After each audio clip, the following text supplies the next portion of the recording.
السلام علیکم ورحمۃ اللہ وبرکاتہ۔ ناظرین، آپ سبھی کا میرے YouTube channel Islamic authentic talk میں خیر مقدم ہے۔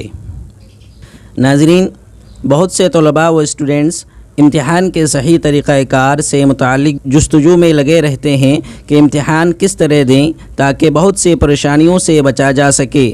امتحان کے ایام میں طلباء پر ایک طرح کا خوف طاری رہتا ہے، بے چین اور عدم اعتمادی کا شکار رہتے ہیں۔ یہ ایسی چیزیں ہیں جو انسانی معلومات اور اس کے ذہن و دماغ کو متاثر کرتی ہیں، جبکہ امتحان کے ایام میں معلومات کی کمی بہت بڑی محرومی ہے، اور پھر یہی محرومی طالب علم کی ناکامی کا سبب بن جاتی ہے۔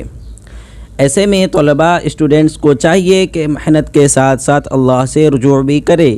محنت کیجئے لیکن ساتھ ہی ساتھ خوب دعاؤں کا اہتمام بھی کیجئے۔ صرف اپنی محنت پر بھروسہ کرنا بھی شرعاً غلط ہے۔ اپنی استطاعت کے مطابق محنت کے ساتھ ساتھ خوب دعاؤں کا اہتمام کریں، انشاءاللہ کامیابی ملے گی۔ بعض بزرگ فرماتے ہیں کہ پاؤ بھر محنت ہو تو من بھر دعا ہو۔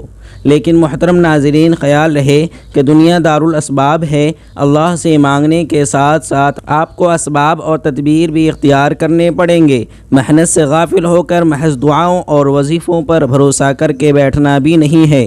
اپنی استطاعت کے مطابق محنت بھی کریں۔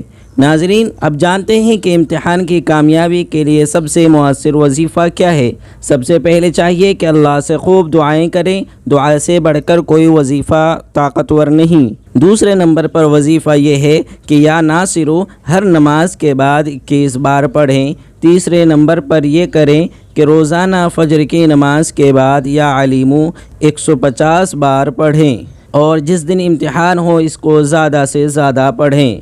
امتحان کے دن باوضو امتحان دینے جائیں اور کوشچن پیپر ملنے سے پہلے 3 بار درود شریف پڑھیں اور بسم اللہ پڑھ کر کوشچن پیپر دیکھیں۔ انشاءاللہ اللہ سے امید ہے کہ امتحان آسان سے آسان ہوگا اور نتیجے بھی اچھے آئیں گے۔